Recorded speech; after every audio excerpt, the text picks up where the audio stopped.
Nice. What's up, guys?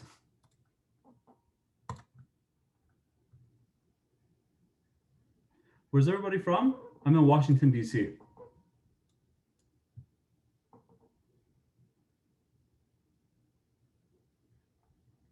Maryland, what's up? I grew up in Maryland. DMV, let's go. New York, Brooklyn. Oh, this is coming fast now. All right. Oh, I love Chicago. Pizza, not good. Baltimore. Oh, John Barry, what's up, bro?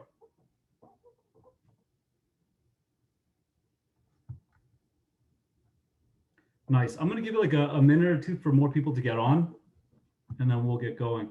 Um, well, you guys are all over the place. This is exciting. Can we do genres of music next? What are you guys studying? What are you producing right now? Definitely good to know. Latin pop, reggaeton, alt pop, hip hop, R&B. Alexis, hit me on DM if you're in DC. UK drill. Well, that's gonna be tight. Hip hop, R&B, gospel. Is it hip hop, R&B, and gospel at the same time?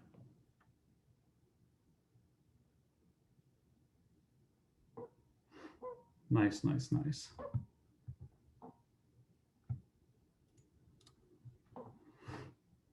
All right, guys, let's get it started.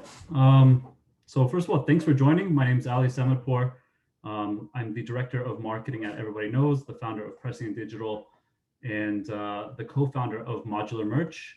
I've prepared a little presentation. I spent all morning working on it. So this is actually going to be pretty new for me as well as I dig into it, but hope you guys like it. We're going to do questions and answers at the end of it. So please save your questions for me. And I'll get to them as quickly as I can. I'm going to start the screen share right now. Cool. So I'm really excited to actually be part of this, and I'm glad that I was able to reach out to the team at Yellowbrick to make this happen. Thanks for having me. What we're going to cover today is basically like my background, basically starting as an intern all the way to where I am today. I also want to thank everyone who filled out the actual questionnaire that was sent out, telling me where you are at your career path right now. So a lot of you, about half of you ended up being producers and musicians. The other half want to be professionals in the music industry. So that definitely helped me figure out how I'm going to frame this presentation. A lot of you wanted to learn a lot more about entrepreneurship in the music industry. That's going to be the bulk of what we talk about. We'll also talk about the essential music marketing stack that I like to use, a crash course on digital advertising, maximizing your marketing budget. And I've outlined 3 different ways that I would spend a budget, or 3 different budgets. So $1,000, $5,000, $10,000, and we'll get down to it. Building your Spotify. It goes down in the DM, the power of DMs, chestnut checkers. I had fun with this one. And then we'll go over the additional questions that were mailed in, and then we'll do the rest of the Q&A afterwards as well. All right. So let's jump into it. Entrepreneurship. So on the right, you'll see every single artist that I worked with in the past 12 months. It's a good amount of hip hop and then techno and house music. I started my journey in the music industry in 2013. I started as an intern at the Bullet Agency, which is a booking agency here in Washington, D.C. And they work with like techno artists and house music. And I worked for free for 6 months. It wasn't glorious. It wasn't an easy way to get started, but it got my foot in the door and led me to where I am right now. After about 6 months of interning for free, I ended up finessing my way into a job, which was to do some digital marketing for their artists. And my entry salary was $2,000 a month before taxes. My rent was $1,100 a month at that time. And then my food and stuff on top. I was struggling. I was dead broke while I was working there. But the experience was priceless. I learned a lot. I made a lot of contacts. Some of them I'm still in touch with to this day, and I'm going to get to that actually a little bit later. From there, I went on to become a digital marketer at Fame House in Philadelphia. Fame House is a subsidiary of Universal Music Group, and they had incredible clients. They were working with Eminem, Pearl Jam, Ice Cube, Maroon 5. They were working with some really, really great clients. I ended up working with a lot of their techno acts. So I worked with this guy, Richie Houghton. I worked with Loco Dice. I worked with Victor Calderon. Um, and during my time there, it was an entry level position. But I made it a point to make a strong connection with all of my clients as possible. So that meant paying out of my own pocket to go see their shows in New York, like going overnight to actually see them perform and hang out with them, have dinner with them. Again, out of my own pocket to build those relationships. And after about 9 months of being there, a few of my clients essentially approached me and said, "Hey, listen, we're really enjoying working with you. If you decide to leave, we're going to come with you." And that's what prompted me in 2016 to start my own business. Um, and that's Prescient Digital. So I started Prescient Digital 2016, moved back to my parents' basement in from Philadelphia to Germantown, Maryland, and basically was a one-man show for about a year. And I was grinding it out in my parents' basement, and we grew. Ended up getting a staff of 6 people at the capacity. Did $25,000 a month in monthly recurring revenue for a brief while, and um, things were going really, really well up until coronavirus hit, and that kind of crushed me back in March. But a new opportunity was born with Everybody Knows. But before I get there, I'm also the co-founder of Modular Merch, and Modular Merch is a full-service merchandising business, and we're based in Germany. My partner is in Berlin, Philip, and we do basically the design, the production, the fulfillment, the warehousing, the storage, everything associated with merchandising. We make it as easy as possible for the clients to get a shop online and start making money. So that's that modular merch business. And now, as of September, I've been working with Everybody Knows, which is a startup company in San Francisco. They work almost exclusively with rappers.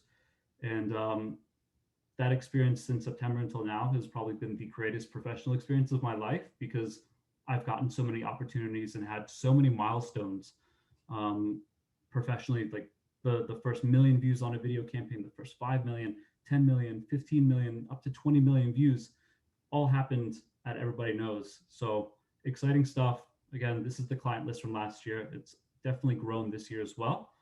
So that's kind of been my journey over the past, 8 years? Wow, I feel old. My journey over the last 8 years.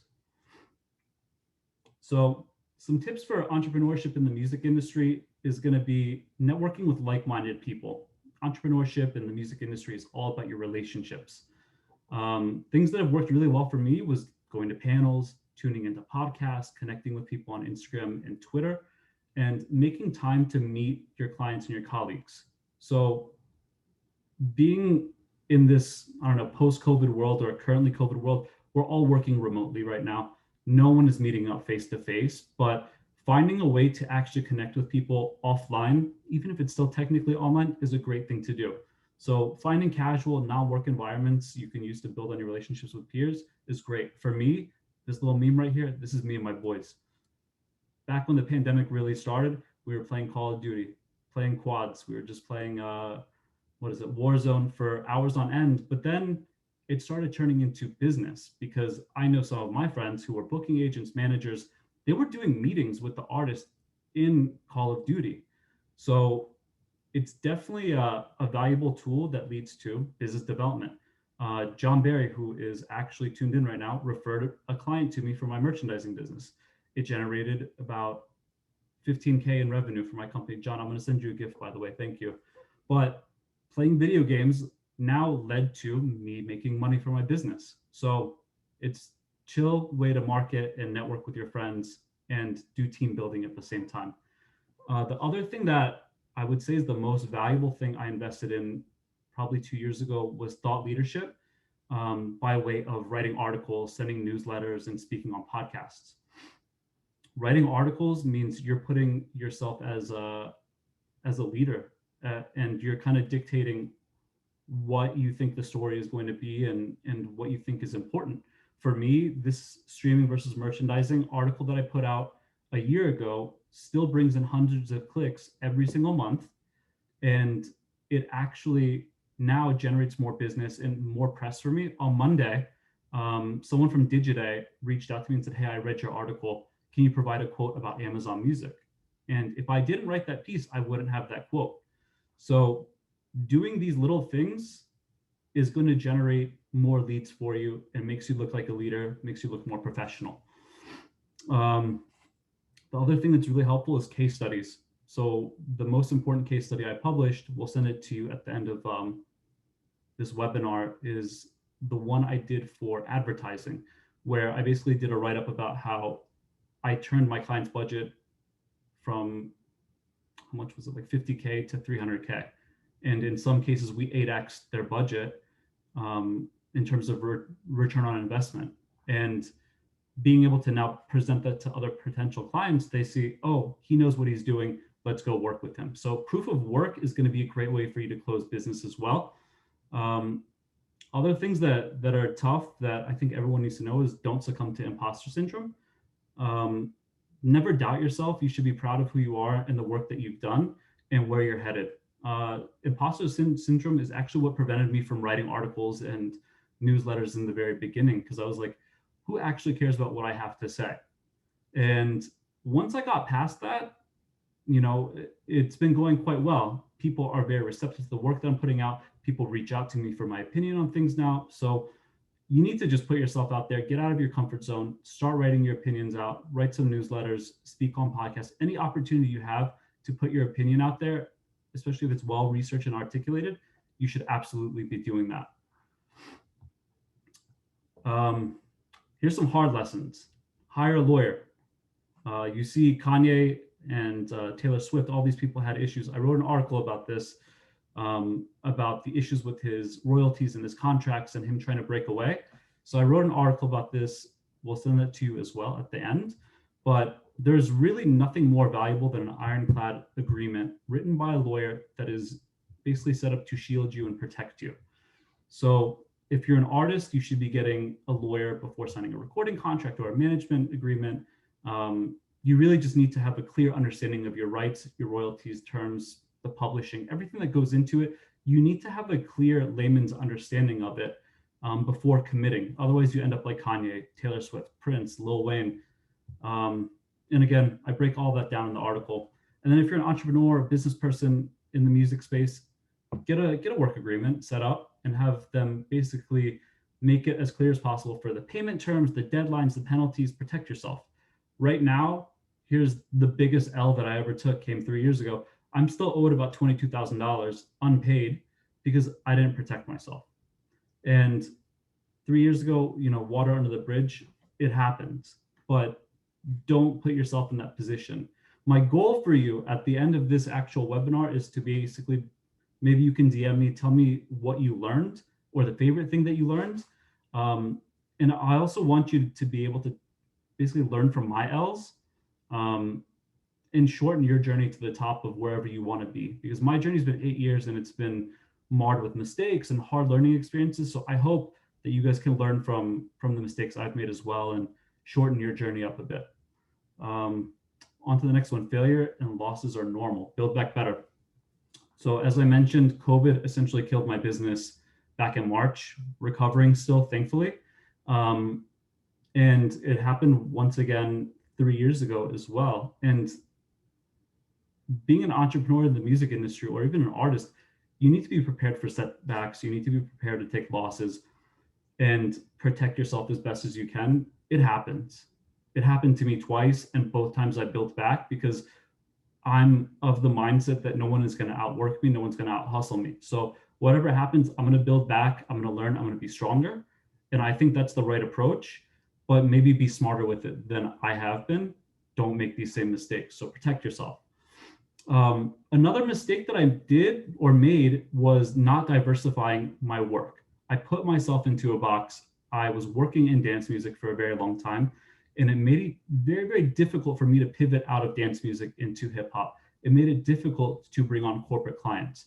So I think don't put yourself in one box. Don't stick with one genre of music. Don't stick with any one industry, because in my case, electronic music, live music in general, and touring disappeared overnight because of coronavirus.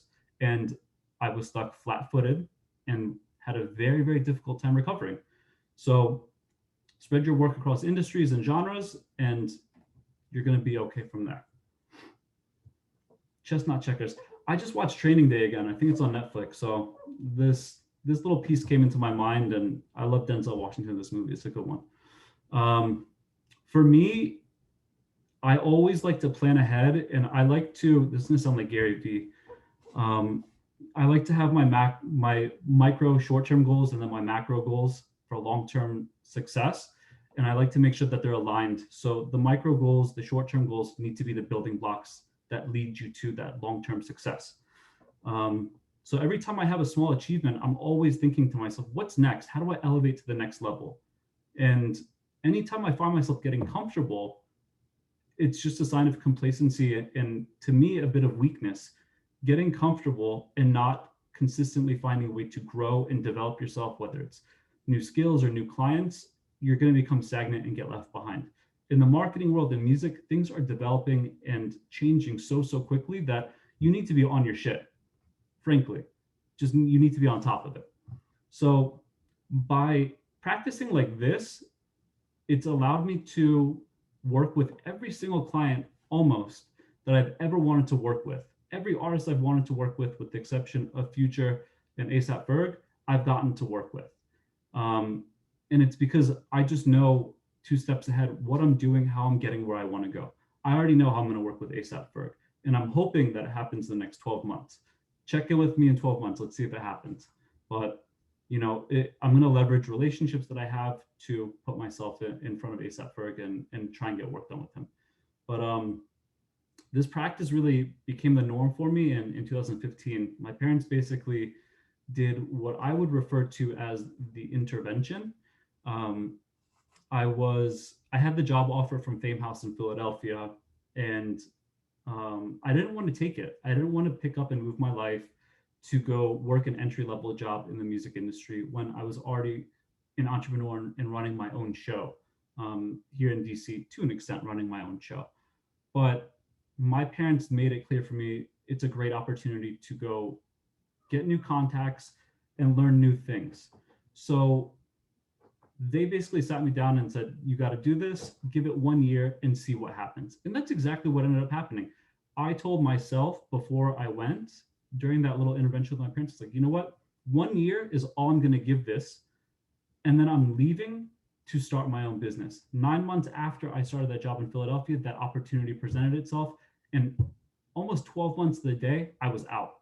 I had moved back to my parents' house to start the business. So there's nothing wrong with taking a step back and then using it as a platform to go forward. Come back, learn the structure, and learn best practice, get some contacts, and then move on to the next thing. So you don't have to be stuck as an entrepreneur forever. Always play the long game, always think about the big picture. So a little bit on digital marketing and advertising. I personally think that this needs to be a full-on course by itself. So I'm going to give a very, very high-level overview of what I think is important, what's essential for marketers and business people, as well as artists. And then maybe if you guys have further questions, you can follow up with me directly. I'm also including some resources for certification, some classes that you can take that most of them are free for you to do some self-teaching and learning so you can start practicing on your own as well. So digital advertising, my first thing is always hire a professional.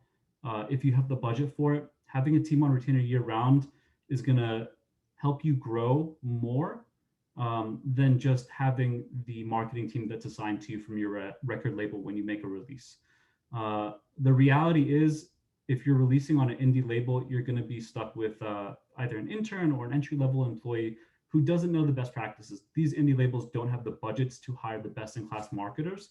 So you should be looking to do it yourself. Learn on your own or hire a professional if you can, and have them working with you all year long and building on your data and building on your social stuff like that. When you work with a label on a short release, it's only for 3 weeks at a time. So they're not building long-term or in your best interest. They're working just on the release and on to the next one. So I think it's really important. Find someone who rocks with you and your music, who can give you a deal and work with you on a year-long basis and really build your career that way. The other thing is teach yourself, get certified. So these are the courses I mentioned. Google Fundamentals is probably the best one. 40 hours, includes a certification, and it's free. HubSpot, this one you can knock out this weekend if you really wanted to. 7 hours between the two courses I recommend. And again, super valuable information. Facebook Blueprint, I actually did this one. I learned a lot about Facebook Business Manager. This one, Facebook Blueprint, is only going to cover Facebook. HubSpot and Google Fundamentals will teach you more networks, more social media platforms, and more ad platforms. So I think doing a hybrid between those three is going to be really, really helpful for you. Read as much as you can. So the Social Chain Social broadcast and Later's newsletter is specific for Instagram. I get those every single day and I actually read them because it tells you the latest updates on what's changing on the platforms, new features that are rolling out. A lot of great information in there, and it's free. It takes you 5 minutes to read it every day. So I highly recommend signing up for those. You can click the link when you have the presentation. If you're looking to do a lot of advertising, this is the best Facebook group, I think, in the entire world. They're going to teach you so much. There's a lot of case studies, a lot of tutorials, a lot of guides, and you can even ask questions in there like, hey, why is my ad not performing? And people will help you troubleshoot it to make sure you're successful. So highly recommend it. They don't do a whole lot on the music side. It's a lot of e-commerce, but again, it's been a very powerful resource for me. Small tips. Again, I feel like this needs to be a whole class, so I'm going to go high level overview here. Dark posts are the posts that show up in your feed as sponsored ads and as the Instagram stories. Those are what you want to lead with on a release. And for me, using that Instagram Explore page is the best place to place an ad right now, because if you're on that Explore page, you're looking to be sold to. You are literally going to that page to see new things that are not part of your current ecosystem. So that's your best way to get in front of a new audience. So definitely use the Explore page placement. You cannot use that on Instagram directly. You need to use Facebook Business Manager, which takes us to the next point. Never click the boost button on your Facebook or Instagram post, because you're going to burn your money. Your budget's going to go straight to the trash. You want to use Facebook Business Manager, set up a business, set up a pixel, and run your ads through there. The targeting, the placements, all of that can be customized to get you the best possible results and make the most out of your budget.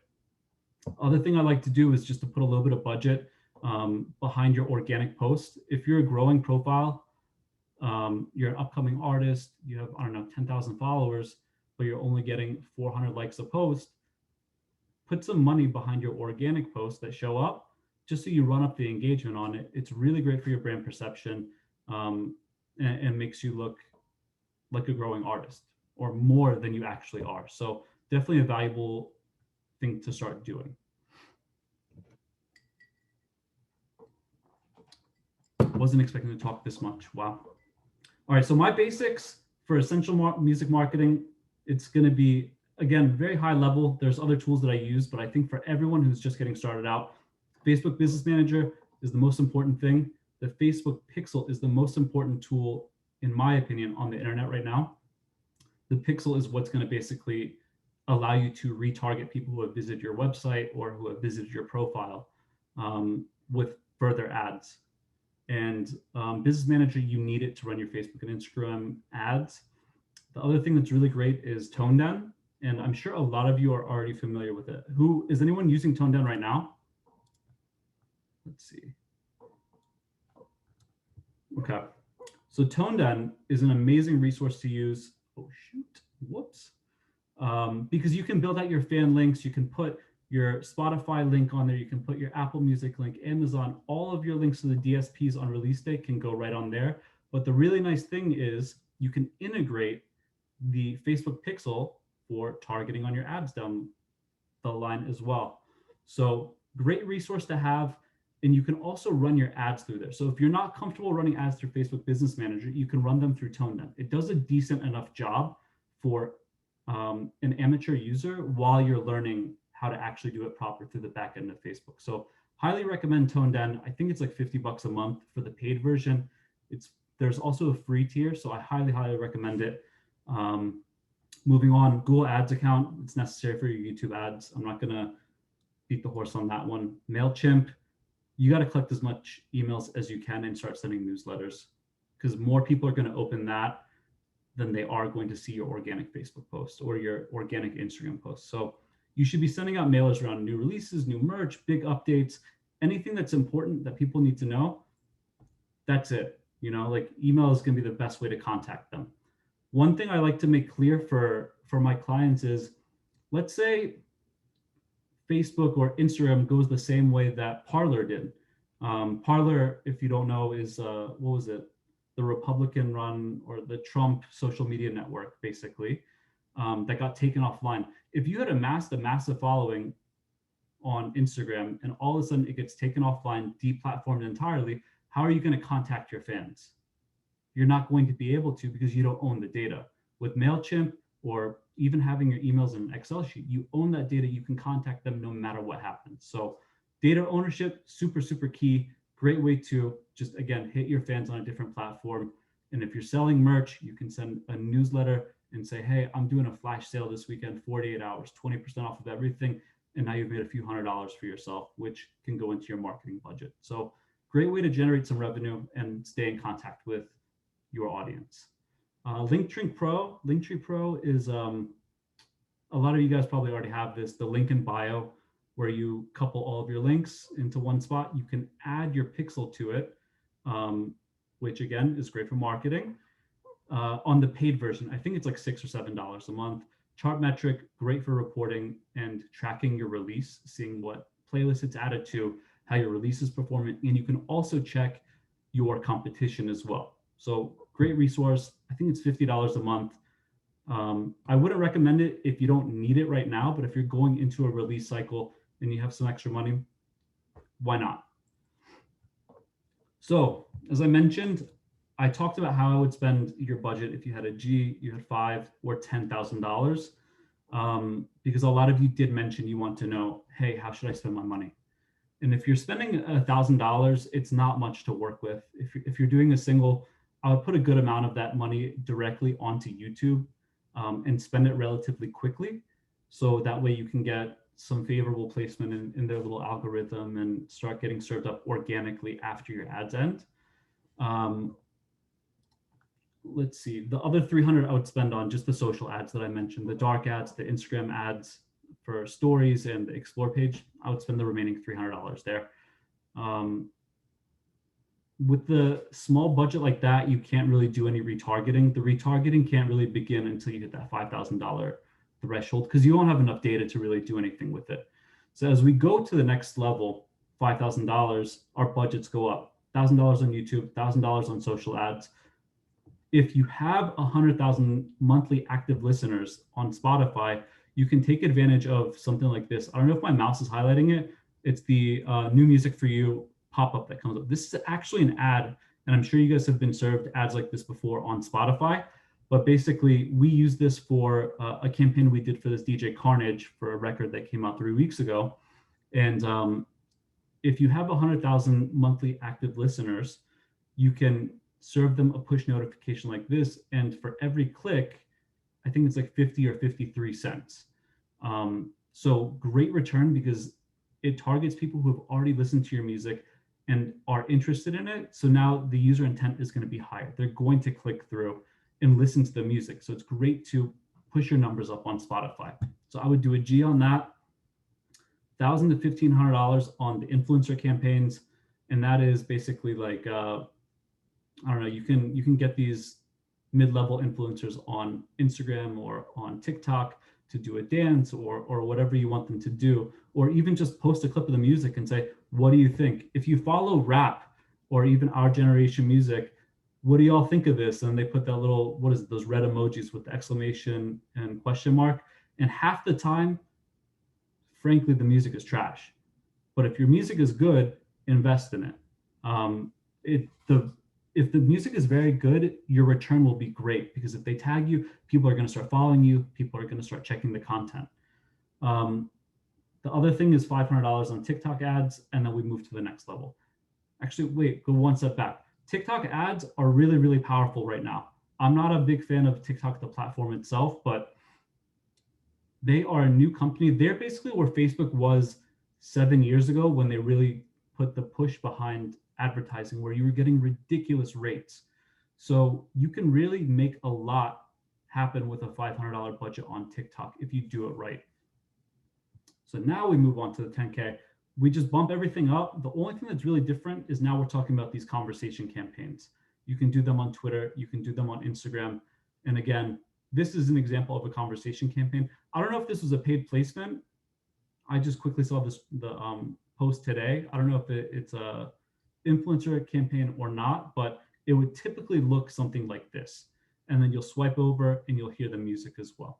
So that's kind of like a brief overview how I would spend it. Obviously, I didn't touch on targeting and how we would do things at a micro level, because everything is circumstantial to your actual needs. So work with a professional for that, and they'll help you along. But tell them, this is how I want to spend the money, because that's how I would. And sometimes it isn't all about the money. So this client is someone I worked with for the past few months. We did 3 campaigns. You'll see the budget is not anything ridiculous, 700, 800, 1500.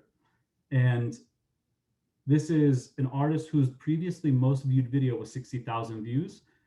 And this is October, 105,000, November, 811,000, February, over 1 million views. The budget didn't change that much. The only thing that changed was the strategy on how we spent it and the cadence at which we spent the money. And it maximized the return for the client. It sent things through the roof on this last one. So sometimes strategy goes a lot farther than just throwing money at things. And that's important to consider. If you have a small budget right now, don't be discouraged, because you can still do a lot if you're constantly testing and seeing what works for you and your audience. We figured it out for this client, and it worked really, really well. Building your Spotify. I hope Ramsey's in here. This section's about Ramsey. But building your Spotify is so important right now. Spotify has market dominance in the US. I think they're at 36 or 40%. Apple Music is floating between 12 and 16. Believe it or not, Amazon is probably going to surpass Apple Music in the next 2 years. So building your Spotify is very important to do. And I know it's so easy to say this, but you should be collaborating with artists who are more established than you. And why should artists care about who you are? I'm not saying go and try and DM Future and work with him. I'm saying people who are in your pond, in your city, who are starting to break through, tap in with them and find out where you fit in by way of a collaboration. Maybe your value proposition in that relationship with that specific artist is, hey, I have an extra G I can throw into the marketing budget, let me on. Or I have extra 5 Gs. Or you could handle the bulk of the production of the music and just have them co-sign on the project. So by doing this, you're both going to have your music released with your names on it. It'll show up on both of your profiles on Spotify. You'll have a better chance of playlisting, and you're going to get more streams on it. Now, this section, push your Spotify as hard as possible. This is a money idea right here. So build your own branded playlist and run ads to grow them. This picture right here is from today. It's 1,200 followers on this playlist. My buddy Ramsey runs it. And Ramsey is an emerging DJ out of New York. We go way, way back. And during the pandemic, he's really gotten his record label underway. And he's using the record label and this Spotify technique to now grow his own personal brand. I think it's really smart because he's spending such a small amount of money. When he told me today how much he's spending, I was shocked. This playlist started in February, first week of February, and it has 1,200 followers now. And he's spending such a small amount of money to grow it. And if you look at the top, whose song is there? His. So now that's 1,200 listens when people come through and check the playlist out. And he's the first person on there. And I think he has 3 or 4 tracks on there. So he's pumping up his streams by association and aligning his music with artists that he wants to be aligned with as well. So it's a smart technique. And as his playlist grows, a good opportunity now is make it large enough where you can monetize it. So maybe once Ramsey has 10,000 followers on here, he can build, or even if you do this for yourself, build out a website to let people submit their music. And when they submit their music, they're going to put their email address, their phone number, and sign up for your newsletter at the same time. You're going to collect data as people submit their music, and then you can start charging them and say, hey, I like this music. If you want to be on the playlist, it's $100. I'll put it on there for 2 weeks. You'll get X amount of streams realistically. And now with that $100 that's coming in, let's say you just do three placements every 2 weeks, you've got $600 a month. And the $600 now goes into your advertising budget. You're generating revenue off of the assets that you own, which is the playlist. So this is a great way to grow, make some money, and actually make more of a marketing budget for yourself. Other thing is just to get in touch with independent playlists and offer to highlight their artists, their music on yours, and they do the same for you. So it's a good way to get more exposure for your Spotify account and get more listeners as well. And once you have, again, that growth, you can start looking into doing that marquee down the line. But great way to pump your numbers up and make some money. So I would be really interested to see who actually uses this idea. Let me know if you do. I'd be curious to see how it goes for you. Oh, Ramsey, thanks for answering questions. Appreciate you. It goes down to DMs. So DMs have been so important for me these past few months of working in the hip hop space, because it's a great way to build connections. This exact webinar is happening right now because I got so many ads from Yellowbrick.Music that I was like, you know what, I got to check this out. And then I DM'd them and said, hey, can I teach a webinar? And you miss 100% of the shots you don't take, right? Here we are. I made it. I got to do this as a result of sending that DM and answering some questions. So you never know what's going to happen. So you should spend some time just trying to connect with people you admire, musicians, again, in your pond, who are a little bit bigger than you, that you actually can get in touch with. Definitely give that a try. What do you lose out on by not doing it? One thing that's working well for me in the marketing world is reaching out to the artists and managers that I actually know and saying, hey, happy release day. Your new music is like, the new music Friday is DM heaven for me. I just start sending out messages, happy release day. Like, how are things going? Is there anything I can help with? Look at this, March 17th, just the other day, 8 days ago. Let me know if there's any room to collab on marketing for the release. Really not happy with the results because they partner with an indie label. And now they have budget left. We're going to be working on the release going forward. And if I didn't send that DM, that's money on the table for me. And now I did. We're making some money. We have a great client to work with, and we're going to build a long-term relationship with them.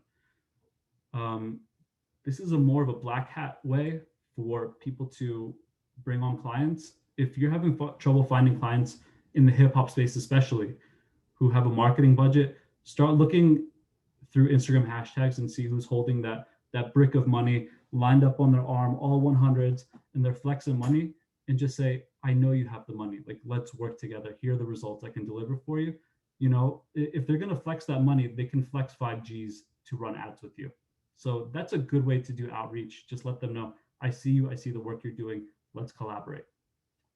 Looking beyond artists, just find people in the industry that you're in that you want to be aligned with, or someone that you actually want to be, someone that you really look up to, and just connect with them. Read their work, message them about it. If they're writing articles that you really enjoy, respond to it and tell them what you actually enjoyed about it, because they'll be very receptive to it. They'll be happy to hear from you, and they'll be thrilled that someone actually read their work. And from there, you can build on a relationship and find a way to work with them in the future. Additional questions. So these are the questions that were mailed into me. So we'll quickly jog through them, and then we can do the actual Q&A at the end. So how can I get a job in the industry? Just make it happen. If you want it, go after it and get it. Find out which company you want to work with. Find out who your point of contact would be. LinkedIn is the best tool to do this. Find out who the hiring manager is. And if you need to, if you're just starting up, go in as an intern. Doing a little bit of free work isn't beneath you, in my opinion, especially as you're getting started. I personally would never bring on an intern myself because I think everyone deserves to be paid for the work that they do. And I think internships are kind of predatory in nature, but that's the way of the industry. If you want it bad enough and you can sacrifice, I don't know, 10 hours a week to do an internship, then go for it. How to transform outside marketing experience into landing, blah, blah, blah. Okay. If you have outside marketing experience, you need to be writing case studies and sharing the results that you have, because the fundamentals of marketing are fundamentals. They are true across the board. So your work in other industries, while it may be different if you're doing B2B versus B2C, the fundamentals and the techniques are still pretty much uniform across the board. So they'll translate well enough, or you'll have a 2-week learning curve to catch up to it. So don't let that be a limiting factor for you. You need to just show them what your value is, whoever you're prospectively interviewing with, show them the value and come with some creative ideas to make you stand out, because your experience is a little bit different. But again, different is not a bad thing. Most difficult obstacle you encountered while marketing campaign, what did you learn from it? I had a lot of obstacles. I'm gonna think on this one, hold on. What do you think about Clubhouse? Clubhouse, how many of you use Clubhouse and actually go there and tune into their panels? Like, who's actually on there and using it? I'm just checking the answers as they come in. Android user. Yeah.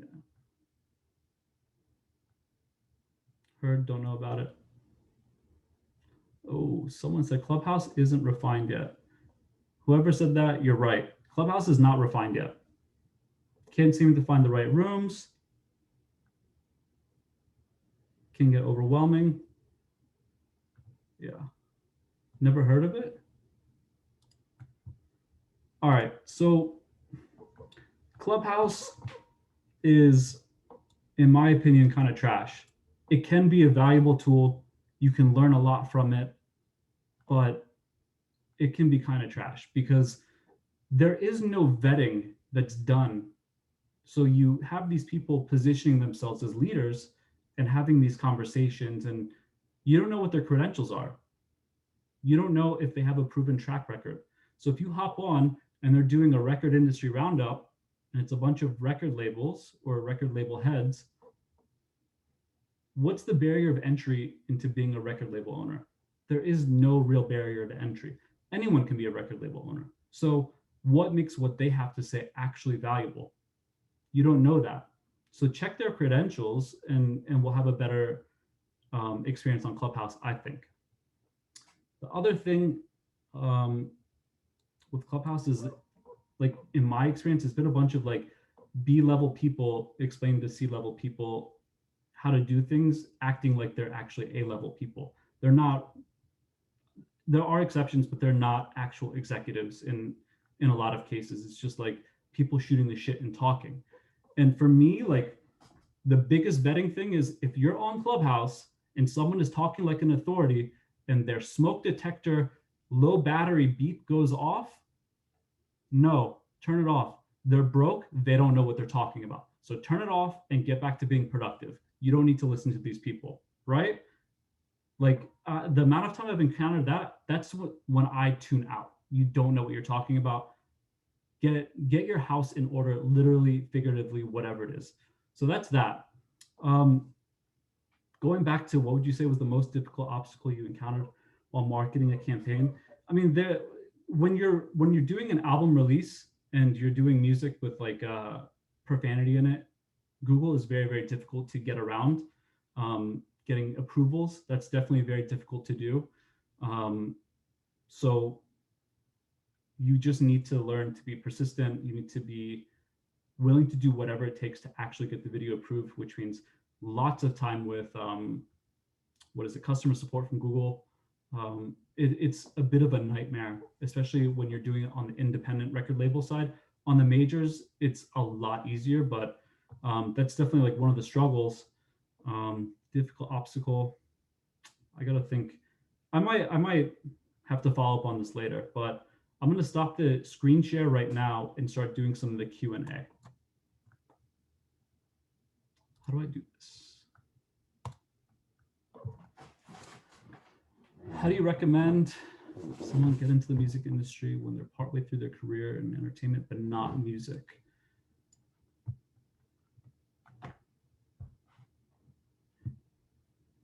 To get into the music industry and you're already in entertainment, it seems like a pretty simple pivot. You just need to align with the right people and figure out where you want to be and put yourself there. Can you go more into putting money behind organic posts? I'm not sure what that means. So if you have Facebook Business Manager, you can go in, if your Facebook page and your Instagram business profile is attached to the Business Manager, you can go in, create a whole new ad, and basically just put like a $10 budget or $2,500, whatever you have, and set your targeting. Instead of creating a new ad, you're going to click at the ad level, you're going to click use existing post and select the right pages. And then you can then select that post, publish it, and let it run for, I don't know, 2 days or 2 weeks, whatever you want to do. So Business Manager, use an existing post and go from there. Difference between organic post and not clicking the boost button. Okay, organic post is when you just post to the feed with no money behind it. So if I post to Instagram right now, that is an organic post. If I post to my story, that's an organic post. If you click the boost button, that does technically become an ad, but it's going to be a garbage ad. You want to use Business Manager to run that ad. What's the difference between using, oh, I answered that one. Is the pixel free? Yes, the pixel is free. If you go into, I guess we'll send the deck out after this. You can click through to Facebook Blueprint and you can learn about it. It's actually free. The courses themselves are free, but taking the certification exams, those are the ones that are $100 or $150. How do I run ads on TikTok? You're going to need to, I think it's like ads.tiktok.com, and you can run through and set up an ad account. And it's going to be similar to how you would run ads on Twitter or on TikTok, or I'm sorry, on Facebook, excuse me. What advice would you give to the new artist who wants to begin a process of producing their own music? I'll be honest with you, I come from a marketing background. I don't know about music production at all. That might be more of a question for your instructors at the actual program. There will be a link to this recording. I think it'll be on the Yellowbrick YouTube channel. So everything will be there for you. When doing social digital ads on Facebook and Instagram, should we do a link click campaign or do more conversion campaigns? Okay, so this is a really, really good question. If you guys didn't hear me, this person is asking, when we're doing social ads on Facebook and Instagram, should we do a link click campaign or a conversion campaign? It depends on how the website you're going to is structured. If there are, if there are custom conversion events set up for tracking conversions and web visits, viewing content, add to carts, this is more for e-commerce, then yes, you should be doing a conversion campaign if your objective is to sell a t-shirt or whatever you're doing. If you're trying to drive people to DSPs, you want to be optimizing for link clicks or landing page views. Doing conversions is not the right metric for that. So if you're driving traffic, link clicks are primarily what you're going to be using. And once you amass enough of those link clicks, you can create a custom audience to do retargeting. Again, this is more like way deeper than I intended to go, but you can create custom audiences off of anyone who's clicked my ad or anyone who's viewed the content. And then you can create what's called a lookalike audience based off of your conversion pixel data. I'm sure I'm losing some of you, but once you create a lookalike audience, it's going to be people who are similar to people who have already engaged with your ads. And then you can start scaling your campaigns and get more people to click through that aren't already familiar with you. So really powerful tool. Definitely learn more about it in some of the courses I recommended. What careers do you pursue before becoming a marketing executive? I mean, I've just been in the music marketing game this entire time. So you can come from a marketing background if you're into it and then make that pivot into music marketing. But I think a marketing background is just a core foundation, like a very basic of what you need. Having no degree in music business, only in marketing, how and where should I start my career in the music industry? I feel like I already touched on that. You just need to look into an internship, find someone you can work with for free, or even if they're willing to pay you, start doing outreach to prospective clients that you would want to work with and say, hey, I don't have experience in music marketing, but I have experience in marketing. I'm not going to charge you. I'm interested in doing a campaign in exchange for a case study, and go from there. Because now you have that proof of work that you can leverage into paid work down the line. Next. Would you say it is a disadvantage for individuals who are aiming for a career in the music industry being in a different country from the USA? You're from Canada. No, hip hop is in Canada. The Weeknd, Drake, that whole crew is just running Canada right now. Justin Bieber is Canadian too, isn't he? No, Canada is not a barrier to entry. Push on, do what makes you happy. You can definitely do it. Why not? What are the building blocks for an artist to build their own brand? I feel like I touched that one already. Thoughts on NFT? I'm going to be writing an article on it soon. I honestly haven't done enough of the research to have a well-formed opinion on it, but hopefully in a few weeks I will have something up. What do you think about the industry in countries like Bolivia? Do you think it'll be a strength and a weakness in a country that is not involved enough in the music industry? That's not entirely true. Coming from dance music and techno music background, Bolivia was actually great for techno music. So it depends on the genre of music that you're looking to work in. Things in Bolivia are still, well, pre-COVID were booming. So yeah, it's not a strength or a weakness. It's just a geographical location. Oh, do these keep coming? There's so many. Okay. I'm feeling like this is only made for people with money. What if I only have a small budget to start? I mean, again, I put 1,000 at the absolute minimum, but you can get away with $500 on a marketing budget. You know, if you don't have money for marketing, that's okay, but you need to make sure that the actual content that you're putting out, the music, the visuals, everything you're putting out needs to be fucking dope. If you're going to come with a half-assed attempt and no marketing budget, then you're going to end up where you belong, in the bin. No one's going to listen to it. It's going to be flat. So refine your craft, make sure the art is good, and then maximize that little budget that you have until you're able to go to a larger record label and do something great. So definitely do that. In your opinion, which university in the US offers a good music or entertainment business master's or MBA? Temple University in Philadelphia has a very, very good program. A lot of my old colleagues from Fame House went there and then came. So definitely a good idea. Check them out. Temple University School of Music Business is a good one. There's my cat. What are your thoughts on hiring a radio promoter for the release of the new single? Are you talking about payola? Like pay them to pay the music? I'm not sure what the question is. Like, it's technically illegal to do that. But yo, do what works for you. That's it. Do you recommend Reels for artists who are starting out? Yeah, Instagram is putting a huge emphasis on Reels right now. They're actually, if you go to the Explore page, they're putting like 2 or 3 Reels on your Explore page at any given time. Usually if you click Explore, in the top right corner, you're going to have a Reel right there. And sometimes it might be an artist that you're following, or it could just be some cool content similar to content you've browsed in the past. So invest in Reels. If it takes off, it'll really take off. It'll start getting served organically to a lot of people. The one thing about Reels right now is that you can't run ads on it. So it's going to be a purely organic effort. And sometimes if your Reel misses, you're going to have 30 likes on it because no one engages with Reels to begin with. So that's kind of like the catch-22 there. First steps to organic, no budget marketing. What are some low-hanging fruit? You got to grind. You need to put in the work to start DMing people. You need to just get your music in front of as many people as you can organically. Ask your friends to start sharing your music.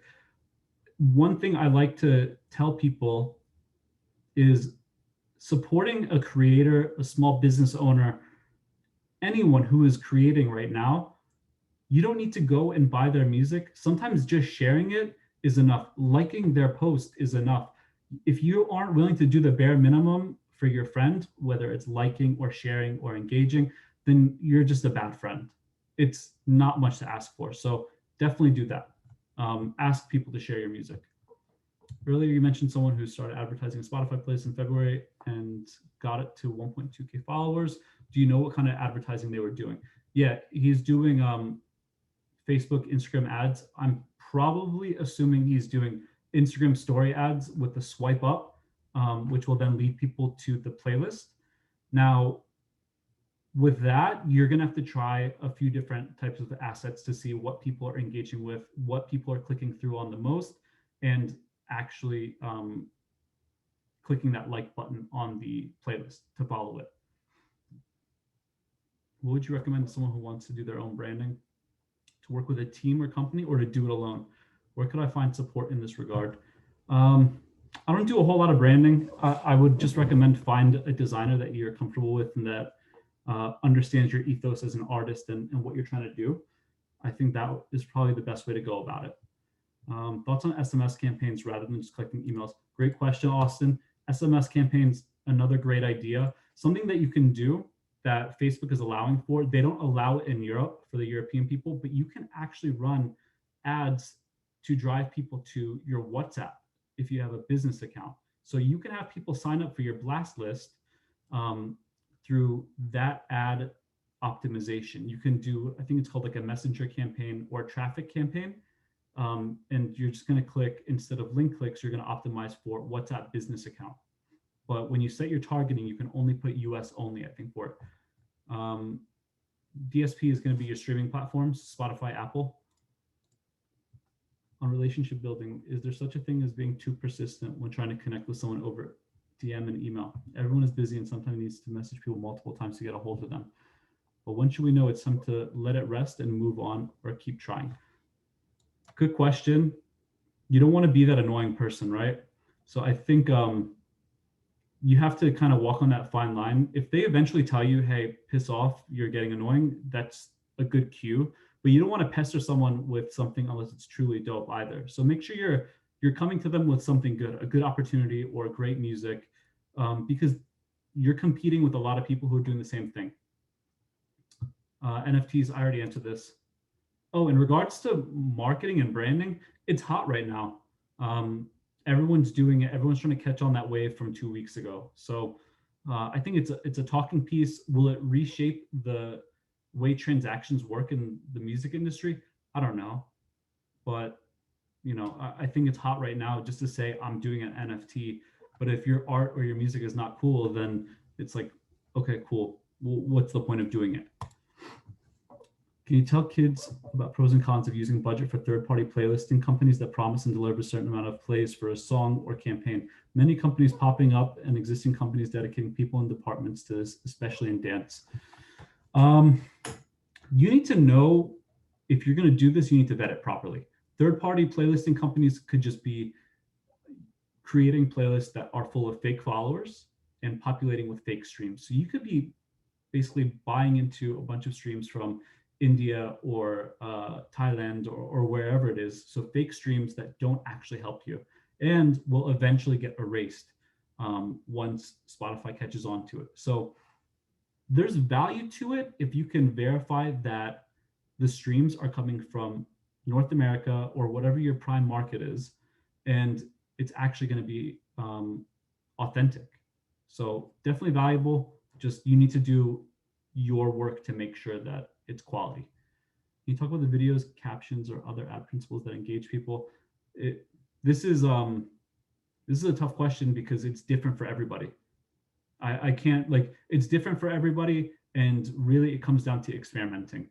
Make sure you have an engaging caption. That's, you know, it's such a generic thing to say, and make sure your asset is engaging. Employ a professional who actually works in this. They'll be able to do it for you. In the beginning, were your parents supportive of your career in music?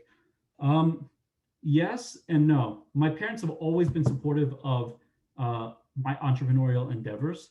And it took a little while to warm up to the career in music because, as with any parent, they want you to do well and to succeed and be on the path of least resistance to be the most successful. I come from an immigrant family that moved here across the world to, get here and give us a better life. And they just wanted to make sure I'm making the most out of that opportunity, which it could have been a bit contentious at times, but now that I've found success and I've grown over the years and they've seen what I've been able to do, I have nothing but support from my parents. And if you're having, struggles at home, as a result of it with your family, you need to come up with an actual plan and say, hey, this is the vision, this is the plan, this is how I'm going to do it.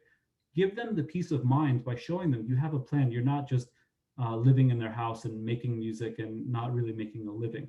So really show them you have a plan to succeed and make it happen.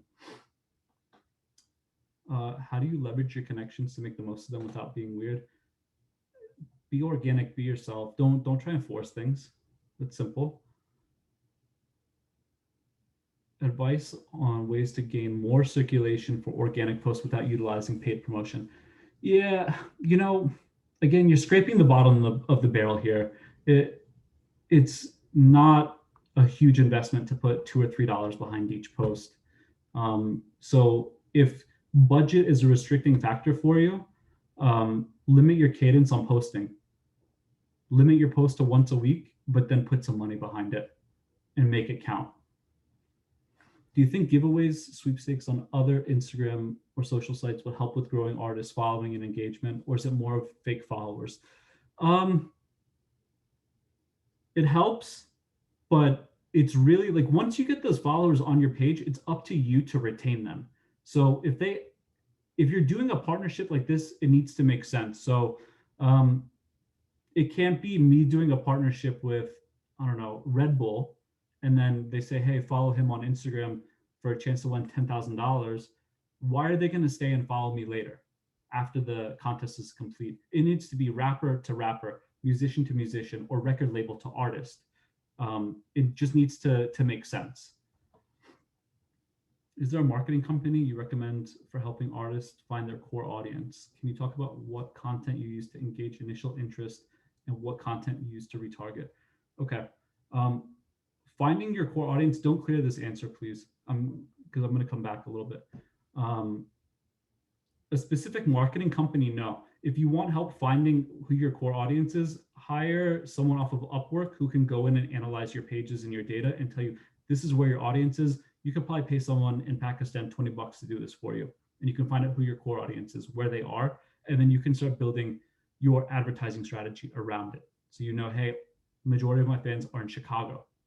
And now I'm going to start boosting content there and grow outwards from there. So that's something you can do. What content do you use to engage initial interest and what content do you use to retarget? Use the same asset and do at least 30 seconds. Make sure it's the dopest content you have, because what you can do if you're running an ad behind it, you can use, and you have your business profile set up, you can go into Business Manager, create a custom audience that's made up of anyone who has watched 50% or more of that 30-second or 1-minute video. And anyone who sticks around to watch 30 seconds of an ad, in my opinion, is highly engaged and wants to see more content down the line. You save that custom audience, and when you have new stuff coming out, they're their own ad set, their own audience, and you start serving them ads as well until they start converting. Let's go next. Most internships are geared towards younger people in college. How could someone older who is interested in getting to the music industry navigate around that? Again, you don't know until you put yourself out there. There's plenty of people, especially with COVID going on. A lot of these companies are strapped. They don't have money to spend like they used to. So they would happily take the extra work. You should just give it a shot and see how it goes. How can we contact you directly? I think they've shared my information a few times in here, and she'll share it again now. I'm an actor in NYC. I feel like a leech putting myself around certain people for an opportunity. How can I change that perspective? Again, don't feel like a leech. You're trying to get ahead, in life. Don't feel like you're an imposter in your own life either.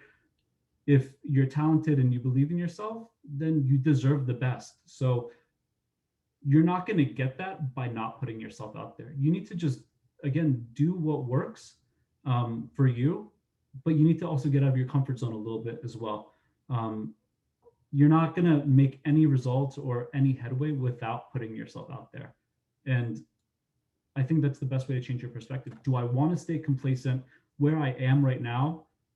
Or do I want to ascend to the next level? And to ascend to the next level, you need to network and get in front of new people, people who are in a position that you want to be in. Mindian, I was told by UCLA entertainment candidate that having experience in Bollywood or Indian music would be a huge deal in Hollywood because I know the best of both worlds. What are your thoughts on the same? Not my background or my experience, but I'm pretty sure Bollywood is a pretty big deal and they have a huge viewership. So maybe that is an asset for people. Yeah, I don't know. This isn't my background or my experience, to be honest with you. So I don't want to give you a half-ass answer. Thoughts on the website DistroKid for marketing? I haven't used it, but I've heard good things. These are a lot of questions. Wow, they're still going. Do you think that, what? Oh, using Instagram to upload music videos or a cover is a good start for someone that wants to start posting her singing covers. Use Instagram, but also use YouTube. YouTube is a great discovery platform. So use both. And yeah, definitely use your hashtags. Definitely tag the artist that you're covering. If you see that they have, if the artist is large enough where they have fan clubs that are maybe like 10,000 people in that fan club, example, probably not the best example, and please don't do it, but if you do a cover of a Cardi B song, there's probably like Cardi B España, Cardi B Mexico, Cardi B Canada, and it's just like her fan club, regional fan clubs. Tag them in it, and they might be able to actually reshare those. And I know that Cardi's team or a lot of these larger artist teams work directly with these fan clubs to feed them content. It's just a part of their marketing plan is, hey, these independently run fan clubs, we're going to feed them content. We're going to give them some merch here and there because they're pushing the good work about, or the good word about our music. So it's a symbiotic relationship. If they see that you've done a cover and they repost it, now you have a better chance of getting in front of the artist or at least the management team. So definitely do both. Build funds for an upcoming artist marketing budget. Don't take on debt. That's the best advice. Don't take on debt because you're not going to recoup it. Either use someone else's money from a record label or work an extra job and start saving money on the side.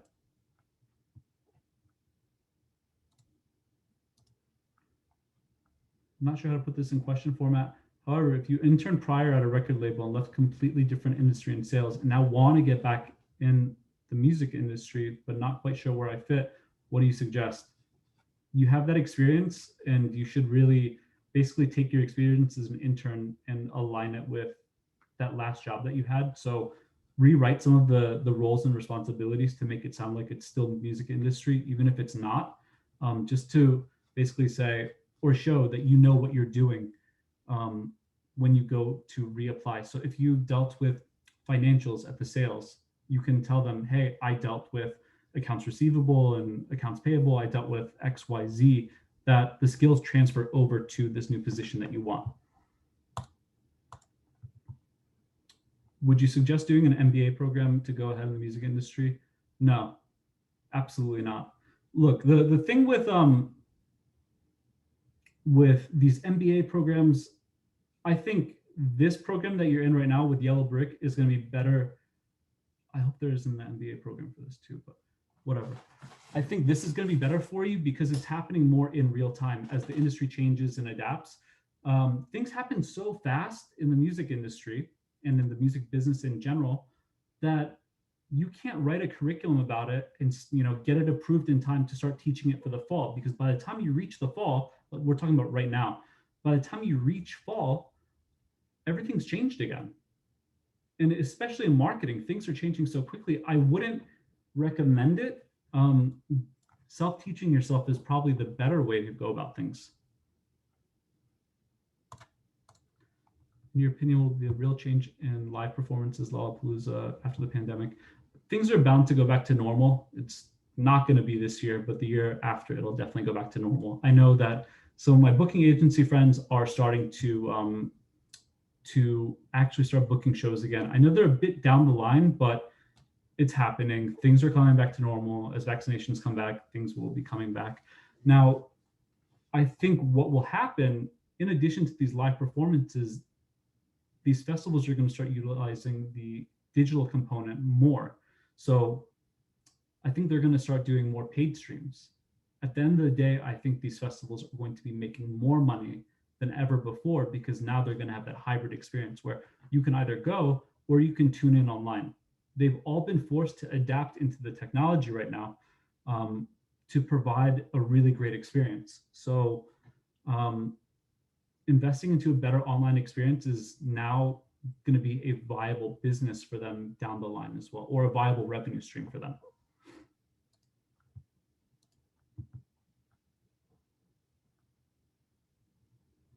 If I study marketing as an indie artist, is there still a need for me to hire a marketing agent as a part of my team? So as an indie artist, if you have the fundamentals and the basics down and you do some of the courses that I mentioned, you'll be okay at the very beginning while you're managing your own budget, especially if you can take the budget that you would be paying a professional and put it directly back into your marketing budget, you'll be fine. But if you're getting to a point where you're ready to scale, your focus shouldn't be producing music and marketing the music and managing your career and booking your own shows. At one point, as an artist, you reach a level where we all hope to, where we can bring on these professionals so you can focus on your job, which at the end of the day is making music.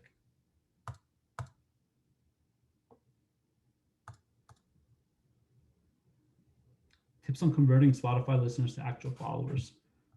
You got to just keep hitting them with ads. If you do the Spotify marquee, and again, you need to have the budget for it and the monthly listeners, you can target your actual followers on Spotify with that. You said early in the presentation, protect yourself in art. I currently have a SoundCloud Pro and monetize my songs, but I haven't copyrighted them. I've had people sample songs, which I don't like, yeah, for sure, or use my music for videos. Would you recommend demonetizing my music and taking it off those platforms until I get it protected? The songs were released a while ago and have generated a good amount of plays to feel like I'm getting some recognition. I would recommend, I don't know, that's a tough position to be in. If they're giving you credit and saying this music is by Alana or whatever your artist name is, and they're actually shouting you out in it, I think there's more value, especially if it's larger profiles than you. That recognition, I think, is worth more, or that exposure is worth more than whatever royalties you would make. And in those situations, if that is the circumstance that you're in, you could always just reach out to the artist or whoever posted it and say, hey, I'm going to post a comment. Can you pin it for me? Or, hey, you're using my music. Could you please at least credit me? And I think that's one way to go about it. And if they're unwilling to do it, then yeah, file a takedown request. What else can you do? I recorded a song I wrote in my house. Should I wait to record it in a studio with professionals, or is it fine sharing it now and then the studio version? Put out your best work always. Don't put out a substandard product. You could still release it if you wanted to, but is that the first impression you want people to have of your music? An unfinished track, and technically unmastered is unfinished. Is that the impression you want to make for a prospective first listener? I don't think so. Put your best foot forward. You can always take down a release down the line if you want to. If the song isn't good, or if your sound changes, you evolve as a musician, you can always take down old tracks that don't fit your sound. But right now, record it in the studio and put it out live. Answered this question.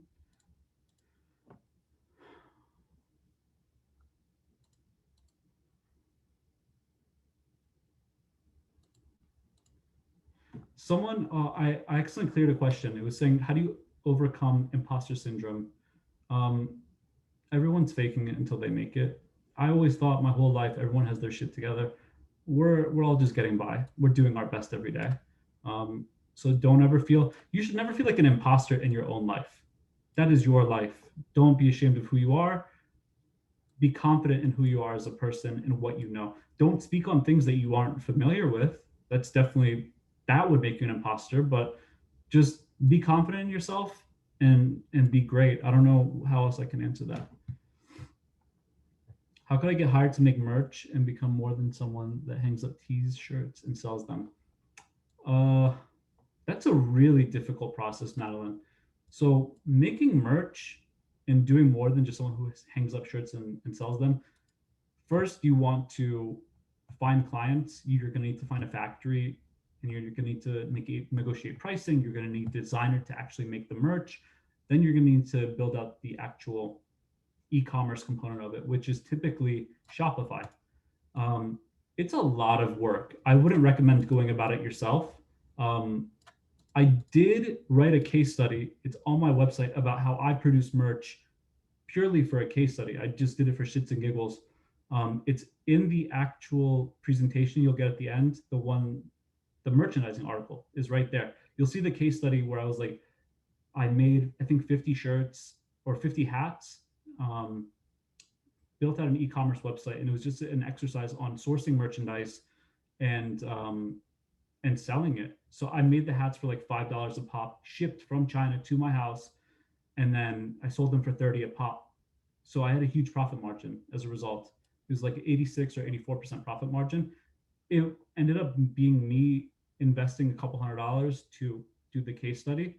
Um, you just need to be ready to do the work and build a brand around it. I didn't have a brand, which made it a bit difficult. I tapped into what was like a hot topic at the time that people were talking about to make that money back. But if it's Madeline with no brand, don't try and make merch for yourself and sell it. Who's going to come buy it?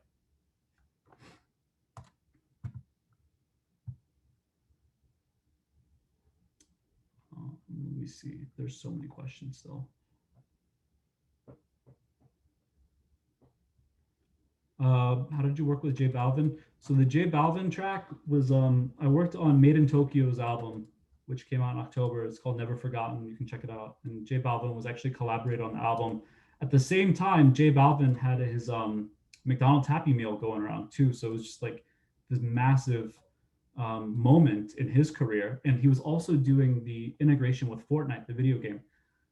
So that was really cool. And something that worked well on the J Balvin track, we just did ads directly to South America, people interested in his music. We got the cheapest click throughs because his fan base's interest is so high. Like we were doing tens of thousands of clicks for pennies. Like each click was coming through at a couple cents. He's just such a powerful act, especially in that moment. I don't think there was a bigger artist in those few months. And even right now, honestly, um, yeah, it's massive. It was a massive experience. All right, I'm gonna do one more question because I'm like losing my voice. Answer this.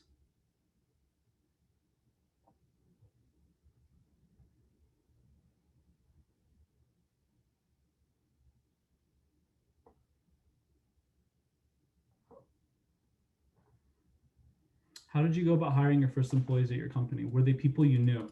Um, Hiring people is such a difficult process uh, because you're not only going to pay them out of your own pocket, but like you're trusting them with your business. And when you're scaling, like from, hey, I'm doing everything myself to now I'm bringing on support, it's a difficult thing because you're going to be relinquishing power. So you need to find someone who you trust, someone who is actually like smart and has a good understanding of the work that you do, or at least the ability to coach them. The people that I hired, one was a former intern at an old company I worked at. Um, my like most recent employee, it was a LinkedIn job listing that he responded to, and he happened to be in the DC area, part of the club scene. And he ended up working with me for like over a year. So you gotta see what works. I mean, LinkedIn ads are great, but you really need to especially hiring your first employee, spend time vetting out the right person. Don't just settle for one person.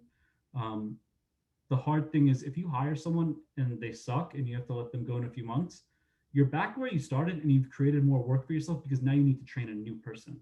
So make sure you get it right from the beginning. Even if it takes 2 or 3 weeks longer to find the right person, make sure you hire the right person. Guys, this is a lot of questions. Thank you for your time. Thanks for tuning in. Definitely, please, if you're still on here, shoot me a DM. Tell me what you learned. If you have any other questions, I'll try and answer them in the coming days. But yeah, this was great. Hopefully, we can all connect and maybe do something again together in the future. Thanks, guys. I'm out.